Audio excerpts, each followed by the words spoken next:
ಇವತ್ತು ಮತ್ತೆ ಅಧಿಕಾರಿಗಳ ಮನೆ ಮೇಲೆ ಲೋಕಾಯುಕ್ತ ರೇಡನ್ನು ಮಾಡ್ತಾ ಇದ್ರು. ರೇಡ್ ಮಾಡ್ತಾನೆ ಇರ್ತಾರಪ್ಪ. ಬಟ್ ರೇಡ್ ಆಗಿದ್ರ ಪರಿಣಾಮಗಳೇನು, ಎಷ್ಟು ಜನ ಅದರಲ್ಲಿ ಭ್ರಷ್ಟರು ಅನ್ನುವಂಥದ್ದು ಕ್ಲಾರಿಫಿಕೇಶನ್ ಇಲ್ಲ. ರೇಡ್ ಮಾಡಿದ ತಕ್ಷಣ ಅಧಿಕಾರಿಗಳೆಲ್ಲ ಭ್ರಷ್ಟರಾಗಿರೋದಿಲ್ಲ. ರೇಡ್ ಮಾಡಿದ ತಕ್ಷಣ ಲೋಕಾಯುಕ್ತ ರೇಡ್ ಆಯ್ತಾ, ಅವ್ನು ಭ್ರಷ್ಟ ಅಧಿಕಾರಿ ಹಂಗೆ ಹೇಳೋಕ್ಕಾಗೋದಿಲ್ಲ. ಆದರೆ ಲೋಕಾಯುಕ್ತರು ಒಂದು ಕ್ಲಾರಿಫಿಕೇಶನ್ ಕೊಡಬೇಕಲ್ಲ. ನಾವು ರೇಡ್ ಮಾಡಿದ ನಂತರ ಇದರಲ್ಲಿ ಎಷ್ಟು ಜನ ಭ್ರಷ್ಟರು ಇದ್ದಾರೆ ಏನು ಅಂತ ಹೇಳಿ ಅದ್ಯಾವುದು ಕೊಡಲ್ಲ. ಹಾಗಾಗಿ ಇವ್ರು ಬರೀ ದಾಳಿ ಅಂತಾನೆ ನಾವು ತೋರಿಸ್ಬೇಕು. ನೋಡಿ, ಮತ್ತೆ ದಾಳಿ ಮಾಡಿದಾರಂತೆ. ಭ್ರಷ್ಟ ಅಧಿಕಾರಿಗಳಿಗೆ ಲೋಕಾಯುಕ್ತ ಶಾಕ್. 10ಕ್ಕೂ ಹೆಚ್ಚು ಕಡೆ ಏಕಕಾಲದಲ್ಲಿ ದಾಳಿ. ಅಕ್ರಮ ಆಸ್ತಿ ಪತ್ರಗಳು, ಚಿನ್ನಾಭರಣ ಪತ್ತೆ. ಅಕ್ರಮ ಆಸ್ತಿ ಹೊಂದಿರುವ ಆರೋಪದ ಮೇಲೆ ಕರ್ನಾಟಕದ ವಿವಿಧ ಜಿಲ್ಲೆಗಳಲ್ಲಿ ಹಲವಾರು ಸರ್ಕಾರಿ ಅಧಿಕಾರಿಗಳ ಮೇಲೆ ಲೋಕಾಯುಕ್ತ ಅಧಿಕಾರಿಗಳು ಏಕಕಾಲದಲ್ಲಿ ದಾಳಿ ನಡೆಸಿದ್ದಾರೆ. ಬೆಂಗಳೂರು, ಮಂಡ್ಯ, ಧಾರವಾಡ, ಹಾಸನ, ಮೈಸೂರು, ವಿಜಯಪುರ ಮತ್ತು ಯಾದಗಿರಿ ಸೇರಿದಂತೆ ಇತರೆ ಜಿಲ್ಲೆಗಳ ವಿವಿಧ ಸರ್ಕಾರಿ ಇಲಾಖೆಗಳಲ್ಲಿ ಕೆಲಸ ಮಾಡುತ್ತಿರುವ ಅಧಿಕಾರಿಗಳಿಗೆ ಸಂಬಂಧಪಟ್ಟ ಅನೇಕ ಸ್ಥಳಗಳಲ್ಲಿ ಶೋಧ ನಡೆಸಲಾಗಿದೆ. ಇಂದ್ರೇಶ್, ಅಸಿಸ್ಟೆಂಟ್ ಪ್ರೊಫೆಸರ್, ಸ್ಥಳ ಹೆಬ್ಬಾಳ, ಬೆಂಗಳೂರು. ಬೆಂಗಳೂರಿನ ಅಧಿಕಾರಿಗಳ ಮನೆಗಳು, ಕಚೇರಿಗಳ ಮೇಲೆ ದಾಳಿ ನಡೆಸಿದರು. ನಗರದ ಹೆಬ್ಬಾಳ ಬಳಿಯ ವೆಟರ್ನರಿ ಕಾಲೇಜ್ನಲ್ಲಿ ಅಸಿಸ್ಟೆಂಟ್ ಪ್ರೊಫೆಸರ್ ಆಗಿ ಕೆಲಸ ಮಾಡ್ತಾ ಇದ್ದ ಇಂದ್ರೇಶ್ ಮನೆಯ ಮೇಲೆ ದಾಳಿ ನಡೆಸಿದರು. ಹೆಬ್ಬಾಳದ ಇಂದ್ರೇಶ್ ಮನೆಯಲ್ಲಿ 5 ಅಧಿಕಾರಿಗಳು ಪರಿಶೀಲನೆ ನಡೆಸಿ ಚನ್ನಪಟ್ಟಣ, ರಾಮನಗರ, ಬಿಡದಿಯಲ್ಲಿ ಆಸ್ತಿ ಮಾಡಿರೋದು ಪತ್ತೆ ಹಚ್ಚಿದ್ದಾರೆ. ಅಷ್ಟೇ ಅಲ್ಲದೆ ಅವರ ಸಂಬಂಧಿಕರ ಮನೆ ಮೇಲೆ ದಾಳಿ ಮಾಡಿ ದಾಖಲೆ ಪರಿಶೀಲನೆ ನಡೆಸಲಾಗಿದೆ. ಮನೆಯಲ್ಲಿ ಚಿನ್ನಾಭರಣ ಹಾಗೂ ಹಣ ಪತ್ತೆಯಾಗಿದ್ದು 2 ಲಕ್ಷ ನಗದು, 300 ಗ್ರಾಂ ಚಿನ್ನ ಸಿಕ್ಕಿದೆ. ಬೆಂಗಳೂರು ಸಿಟಿ 1 ಒಬ್ಬರ ಮೇಲೆ ಆಗಿದೆ. ವಸಂತ ಬಾಲಪ್ಪ ನಾಯಕ್ ಅಂತ, ಚೀಫ್ ಇಂಜಿನಿಯರ್ KRDCL. ನಾವು ಟೋಟಲ್ 6 ತಂಡಗಳು ಮಾಡ್ತಾ ಇದ್ವಿ, 6-7 ತಂಡಗಳು, ಮತ್ತು ಬಾಗಲಕೋಟೆ ಬೇರೆ ತಂಡಗಳು. ಸೊ ಅಲ್ಲಿ ಇನ್ನೊಂದು ಮನೆ ಇದೆ. ಸೊ ಟೋಟಲ್ ಇಲ್ಲಿವರೆಗೆ ನಮಗೆ ಒಂದು 7 ಪ್ರಾಪರ್ಟೀಸ್ ಸಿಕ್ಕಿದೆ, ಲಾಕರ್ ಸಿಕ್ಕಿದೆ. ಸೊ ಟೋಟಲ್ ಈಗ ನಮಗೆ ವ್ಯಾಲ್ಯೂಯೇಷನ್ ಎಲ್ಲ ಮಾಡಬೇಕು, ಲಾಕರಲ್ಲಿ ಎಷ್ಟಿದೆ ಅಂತ. ಹುಬ್ಳಿಯಲ್ಲಿ ಸಿಕ್ಕಿದೆ. ಸೊ ಅದು ಸರ್ಚ್ ಮಾಡ್ತಾ ಇದ್ದಾರೆ.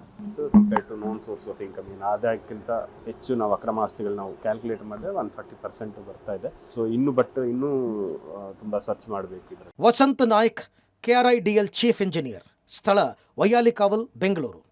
ಇನ್ನು KRIDL ಚೀಫ್ ಇಂಜಿನಿಯರ್ ವಸಂತ ನಾಯ್ಕ ಮನೆ ಹಾಗೂ ಕಚೇರಿ ಸೇರಿದಂತೆ ಒಟ್ಟು 6 ಕಡೆ ದಾಳಿ ನಡೆಸಲಾಗಿದೆ. ಬೆಂಗಳೂರಿನ ವೈಯಾಲಿಕಾವಲ್ನಲ್ಲಿರುವ ಮನೆ, ಹುಬ್ಬಳ್ಳಿಯಲ್ಲಿರುವ ಮನೆ ಸೇರಿದಂತೆ ಒಟ್ಟು 6 ಕಡೆ ಶೋಧ ಕಾರ್ಯ ನಡೆಸಲಾಗಿದೆ.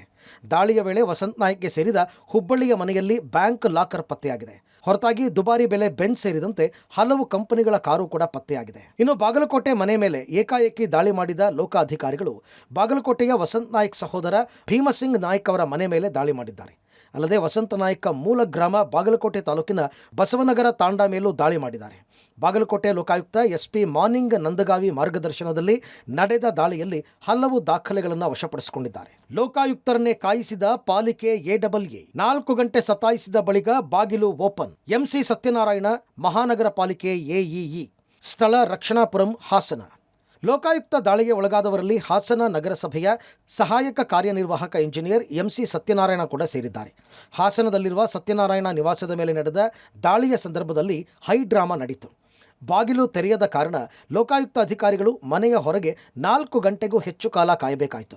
ಸತ್ಯನಾರಾಯಣ ಗೇಟ್ ತೆರೆಯಲು ಮಾಡಿದ ಮನವಿಗಳಿಗೆ ಸ್ಪಂದಿಸದಿದ್ದಾಗ ಅಧಿಕಾರಿಗಳು ಮೊದಲ ಮಹಡಿಗೆ ಹತ್ತಿ ಮನೆಯೊಳಗೆ ಪ್ರವೇಶಿಸಲು ಪ್ರಯತ್ನಪಟ್ಟರು. ಬಳಿಕ ಕುಟುಂಬಸ್ಥರು ಬಾಗಿಲು ತೆರೆದರು. ಮನೆಯೊಳಗೆ ಪ್ರವೇಶ ಮಾಡಿ ಪರಿಶೀಲನೆ ಮಾಡಿದ ಅಧಿಕಾರಿಗಳು ಸಂಪೂರ್ಣ ಮನೆ ಶೋಧ ಮಾಡಿದ್ದಾರೆ. ಟೇಪ್ ಹಿಡಿದು ಮನೆ ಅಳತೆಯನ್ನ ಮಾಡಿದ್ದಾರೆ. ಸತ್ಯನಾರಾಯಣ ಪತ್ನಿ ಒಡೆತನದ ಯೂರೋಕಿಡ್ಸ್ ಪಾಂಡಿತ್ಯ ಎಜುಕೇಷನ್ ಸೊಸೈಟಿ ಮೇಲೂ ಅಧಿಕಾರಿಗಳು ದಾಳಿ ಮಾಡಿದರು. 3 ಕಡೆ ದಾಳಿ ಮಾಡಿ ಪರಿಶೀಲನೆ ಮಾಡಿದ ವೇಳೆ ಹಲವು ದಾಖಲೆಗಳು ಪತ್ತೆಯಾಗಿದೆ. ದಾಖಲೆ ಪತ್ರ ಹಾಗೂ ಸಂಪತ್ತನ್ನು ಅಡಗಿಸಿಟ್ಟಿರುವ ಅನುಮಾನದಲ್ಲಿ ಎಲ್ಲೆಡೆ ಶೋಧ ನಡೆದಿದೆ. ಕಾರ್ ಪಾರ್ಕಿಂಗ್ ಮಾಡುವ ಏರಿಯಾದಲ್ಲೂ ಪರಿಶೀಲನೆ ನಡೆಸಿದರು. ಹಾಸನ ಮಹಾನಗರ ಪಾಲಿಕೆಯ AAA ಆದಂಥ ಸತ್ಯನಾರಾಯಣ MC ಅವರ ಮನೆ ಮೇಲೆ ದಾಳಿಯನ್ನು ನಡೆಸ್ತಾರೆ. ನೀವು ದೃಶ್ಯದಲ್ಲಿ ಗಮನಿಸೋದು, ಇದು ಹಾಸನದ ರವೀಂದ್ರನಗರದಲ್ಲಿರ್ತಕ್ಕಂತಹ ಏನು ಮಹಾನಗರ ಪಾಲಿಕೆಯ AAA ಸತ್ಯನಾರಾಯಣ MC ಇದ್ದಾರೆ ಅವರ ನಿವಾಸ. ಬೆಳಗ್ಗೆ 5 ಗಂಟೆಯಿಂದಲೂ ಸಹ ಲೋಕಾಯುಕ್ತ ಅಧಿಕಾರಿಗಳು ಆ ದಾಳಿಯನ್ನು ನಡೆಸಲಿಕ್ಕೆ ಎಲ್ಲ ರೀತಿಯ ತಯಾರಿಯನ್ನು ನಡೆಸಿರ್ತಾರೆ. DYSP ಅಂತ ಸುರೇಶ್ ಕುಮಾರ್ ಅವರ ನೇತೃತ್ವದಲ್ಲಿ ಇನ್ಸ್ಪೆಕ್ಟರ್ ಶಿಲ್ಪ ಹಾಗೂ ಸಿಬ್ಬಂದಿಗಳು ಬೆಳಗ್ಗೆ ಅವರ ಮನೆಗೆ ರೇಡ್ಗೆ ಬರ್ತಾರೆ. ಬಂದಂಥ ಸಂದರ್ಭದಲ್ಲಿ ಅವರ ಮನೆ ಒಳಗೆ ವಿದ್ಯುತ್ ದೀಪ ಏನಿದೆ ಆನ್ ಆಗುತ್ತೆ. ಯಾಕೆ ಲೋಕಾಯುಕ್ತ ಅಧಿಕಾರಿಗಳು ಬಂದಂಥ ಒಂದು ಸೂಚನೆ ಸಿಕ್ತಾ ಅಥವಾ ಅವರೇ ನೋಡಿದ್ರು, ಆ ಸಂದರ್ಭದಲ್ಲಿ ಅವರು ಲೈಟನ್ನು ಆಫ್ ಮಾಡ್ತಾರೆ. ಅಲ್ಲಿಂದ ಆಗ್ಲಿಂದಲೂ ಸಹ ಇಲ್ಲಿಯವರೆಗೂ ಸಹ ಲೋಕಾಯುಕ್ತ ಅಧಿಕಾರಿಗಳು ಎಷ್ಟೇ ಪ್ರಯತ್ನ ಮಾಡಿದ್ರು ಸಹ ಅವರು ಬಾಗಿಲನ್ನು ತೆರೆದಿಲ್ಲ. ಯಾಕೆಂದರೆ ಅವರು ಒಳಗೆ ಇದ್ದಾರೆ ಅಂತ ಒಂದು ಅನುಮಾನದ ಮೇಲೆ ಅವರು ಬೆಳಗ್ಗೆಯಿಂದಲೂ ಸಹ ಕದ ತೆಗಿಲಿಕ್ಕೆ ಎಲ್ಲ ರೀತಿಯಾದಂಥ ಒಂದು ಪ್ರಯತ್ನವನ್ನು ಪಡ್ತಾ ಇದ್ದಾರೆ. ಅಲ್ಲದೆ ಬಿಲ್ಡಿಂಗನ್ನು ಸಹ ಹತ್ತಿ ಸಿಬ್ಬಂದಿಗಳು ಕದವನ್ನು ಬಡಿದಿದ್ದಾರೆ. ಅಲ್ಲದೆ ಕಿಟಕಿಯನ್ನು ಸಹ ತೆಗಿಲಿಕ್ಕೆ ಪ್ರಯತ್ನವನ್ನು ಪಟ್ಟಿದ್ದಾರೆ. ಆದರೂ ಸಹ ಇದುವರೆಗೂ ಅವರು ಒಳಗಿದ್ದಾರೋ ಇಲ್ವೋ ಅನ್ನೋದು ಗೊತ್ತಾಗ್ತಿಲ್ಲ. ಲೋಕಾಯುಕ್ತ ಡಿವೈಎಸ್ಪಿ ಸುರೇಶ್ ಕುಮಾರ್ ನೇತೃತ್ವದಲ್ಲಿ ದಾಳಿ ನಡೆದಿದೆ. ಆದಾಯಕ್ಕಿಂತ ಅಧಿಕ ಆಸ್ತಿ ಗಳಿಕೆ ಆರೋಪದಲ್ಲಿ ಈಗ ದಾಳಿಯನ್ನು ಮಾಡಿರ್ತಕ್ಕಂಥದ್ದು. ಸುಮಾರು 2 ಗಂಟೆಗಳಿಂದ ಸಹ ಲೋಕಾಯುಕ್ತ ಅಧಿಕಾರಿಗಳು ಅವರ ಮನೆ ಬಳಿಯೇ ಬೀಡು ಬಿಟ್ಟು ಅವರು ಮನೆಯ ಬಾಗಿಲನ್ನು ತೆರೆಸಲಿಕ್ಕೆ ಸಾಕಷ್ಟು ಪ್ರಯತ್ನವನ್ನು ಪಡ್ತಾ ಇದ್ದಾರೆ. ಆದರೂ ಸಹ ಅವರು ಮನೆ ಒಳಗಿದ್ದಾರೆ ಅಥವಾ ಮನೆಯಲ್ಲಿ ಅವರು ಇಲ್ವೋ ಅನ್ನೋದು ಇದುವರೆಗೂ ಸಹ ಗೊತ್ತಾಗಿಲ್ಲ. ಆದರೆ ಸತತ ಪ್ರಯತ್ನವನ್ನು ಸಿಬ್ಬಂದಿಗಳು ಮಾಡಿದರು. ಅವರ ಮನೆಯ ಮೇಲ್ಭಾಗದಲ್ಲಿ ಕಾಂಪೌಂಡನ್ನು ಹತ್ತಿ ಮೇಲ್ಭಾಗಕ್ಕೆ ಹೋಗಿ ಅಲ್ಲೆಲ್ಲವೂ ಸಹ ಕೂಗಿ ಕದವನ್ನು ಬಡಿದ್ರು ಸಹ ಅವ್ರು ಯಾರು ಸಹ ಇನ್ನೂ ಕದವನ್ನು ತೆಗೆದಿಲ್ಲ. ಹಾಗಾಗಿ ಸತತ 2 ಗಂಟೆಗಳಿಂದಲೂ ಸಹ ಕಾರ್ಯಾಚರಣೆಯನ್ನು ಮುಂದುವರಿಸಿದ್ದಾರೆ. ಪ್ರಕಾಶ್ ಗೊಡಬಂಡಿ KBJNL ಇಂಜಿನಿಯರ್, ಸ್ಥಳ ಹುಮ್ನಾಬಾದ್, ಬೀದರ್. ಇನ್ನು ಲೋಕಾಯುಕ್ತ ಅಧಿಕಾರಿಗಳು KBJNL ಇಂಜಿನಿಯರ್ ಪ್ರಕಾಶ್ ಗೊಡಬಂಡಿ ಅವರ ಬೆಂಗಳೂರಿನ ಮಹದೇವಪುರ ಮನೆ ಸೇರಿ ಜಿಲ್ಲೆಯ ಇಂಡಿಯ KBJNL ಕಚೇರಿ ಮೇಲೂ ದಾಳಿ ಮಾಡಿದರು. ಅಲ್ಲದೆ ಬೀದರ್ನ ಹುಮ್ನಾಬಾದ್ನಲ್ಲಿರುವ ಮನೆ, ಪತ್ನಿ ಒಡೆತನದ ಶಾಲೆಯ ಮೇಲೂ ಲೋಕಾಯುಕ್ತರು ದಾಳಿ ನಡೆಸಿ ಪರಿಶೀಲನೆ ಮುಂದುವರೆಸಿದ್ದಾರೆ. ಸದ್ಯ ಬೆಂಗಳೂರಿನಲ್ಲಿ ಇಂಜಿನಿಯರ್ ಪ್ರಕಾಶ್ ಗೊಡಬಂಡಿ ವಾಸ ಇದ್ದಾರೆ. MK ಸುರಕೋಡ BCWD ಅಧಿಕಾರಿ, ಸ್ಥಳ ಗದಗ ಜಿಲ್ಲೆಯಲ್ಲೂ ಭ್ರಷ್ಟ ಅಧಿಕಾರಿಗೆ ಲೋಕಾಯುಕ್ತರು ಶಾಕ್ ನೀಡಿದ್ದಾರೆ. ಹಿಂದುಳಿದ ವರ್ಗಗಳ ಕಲ್ಯಾಣ ಇಲಾಖೆ ಶಿರಹಟ್ಟಿ ತಾಲೂಕು ಅಧಿಕಾರಿ MK ಸುರಕೋಡ ಮನೆ, ಕಚೇರಿ ಮೇಲೆ ದಾಳಿ ಮಾಡಿದ್ದಾರೆ. ಗದಗದ ವಿಶ್ವೇಶ್ವರ ನಗರದ ಮನೆ ಹಾಗೂ ಶಿರಹಟ್ಟಿ ತಾಲೂಕು ಕಚೇರಿ, ರೋಣ ತಾಲೂಕಿನ ಕೌಜಗೇರಿ ಗ್ರಾಮದ ನಿವಾಸ, ಸಂಬಂಧಿಕರ ಮನೆ ಸೇರಿದಂತೆ ಒಟ್ಟು 6 ಕಡೆ ಏಕಕಾಲದಲ್ಲಿ ದಾಳಿ ಮಾಡಲಾಯಿತು. ಅಧಿಕಾರಿ MK ಸುರಕೋಡನನ್ನು ವಶಕ್ಕೆ ಪಡೆದು ವಿಚಾರಣೆ ನಡೆಸಿದ್ದಾರೆ.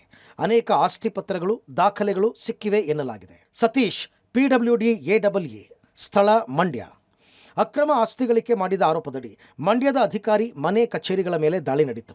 ಮಂಡ್ಯದ ಬಂದಿಗೌಡ ಬಡಾವಣೆಯಲ್ಲಿರುವ PWD AAA ಸತೀಶ್ ಮನೆ ಮೇಲೆ ಅಧಿಕಾರಿಗಳು ದಾಳಿ ಮಾಡಿದರು. ಅಲ್ಲದೆ ಕಚೇರಿ ಸೇರಿದಂತೆ ಒಟ್ಟು 4 ಕಡೆ ದಾಳಿ ಮಾಡಿ ಹಲವು ಕಡತಗಳನ್ನು ವಶಪಡಿಸಿಕೊಂಡಿದ್ದಾರೆ. ಆಸಿಫ್ ಇಕ್ಬಾಲ್ ಹುಸೇನ್, ನೈರ್ಮಲ್ಯೀಕರಣ ಇಲಾಖೆ AAA, ಸ್ಥಳ ಮೈಸೂರು. ಈತ ಮೈಸೂರಿನ ಕರ್ನಾಟಕ ನಗರ ನೀರು ಸರಬರಾಜು ಮತ್ತು ನೈರ್ಮಲ್ಯೀಕರಣ ಇಲಾಖೆ AAA ಆಸಿಫ್ ಇಕ್ಬಾಲ್ ಹುಸೇನ್ ಮನೆ ಹಾಗೂ ಕಚೇರಿ ಮೇಲೆ ದಾಳಿ ಮಾಡಿದರು. ಶಿವಾಜಿ ರಸ್ತೆ, NR ಮೊಹಲ್ಲಾ ನಿವಾಸ ಹಾಗೂ ಸರಸ್ವತಿಪುರಂನಲ್ಲಿರುವ ಕಚೇರಿಯಲ್ಲಿ ಏಕಕಾಲದಲ್ಲಿ ದಾಳಿ ಮಾಡಿ ದಾಖಲಾತಿಗಳನ್ನು ಪರಿಶೀಲನೆ ಮಾಡಿ ವಶಪಡಿಸಿಕೊಂಡರು. ಬೇರೆ ಬೇರೆ ಕಡೆಗಳಲ್ಲಿ ಆಸ್ತಿ ಮಾಡಿರುವ ಬಗ್ಗೆ ಆಸ್ತಿ ಪತ್ರಗಳ ದಾಖಲೆಗಳು ಕೂಡ ಪತ್ತೆಯಾಗಿದ್ದು, ಬ್ಯಾಂಕ್ ಅಧಿಕಾರಿಗಳ ಅನುಮತಿಯನ್ನು ಪಡೆದು ಬ್ಯಾಂಕ್ ಲಾಕರ್ ಓಪನ್ ಮಾಡಲು ಅಧಿಕಾರಿಗಳು ಮುಂದಾಗಿದ್ದಾರೆ. ಇಲ್ಲಿಯ ತನಕ ಆದಾಯಕ್ಕೂ ಹೆಚ್ಚು ಆಸ್ತಿ ಗಳಿಕೆ ಮಾಡಿರೋದು ಪತ್ತೆಯಾಗಿದೆ. ಸುಮಾರು 140% ಆದಾಯಕ್ಕೂ ಅಧಿಕ ಮೌಲ್ಯದ ಆಸ್ತಿಪಾಸ್ತಿ ಗಳಿಕೆ ಮಾಡಿರೋದು ಕಂಡುಬಂದಿದ್ದು, ಶೋಧ ಕಾರ್ಯ ಮುಂದುವರೆದಿದೆ. Crime bureau, public TV.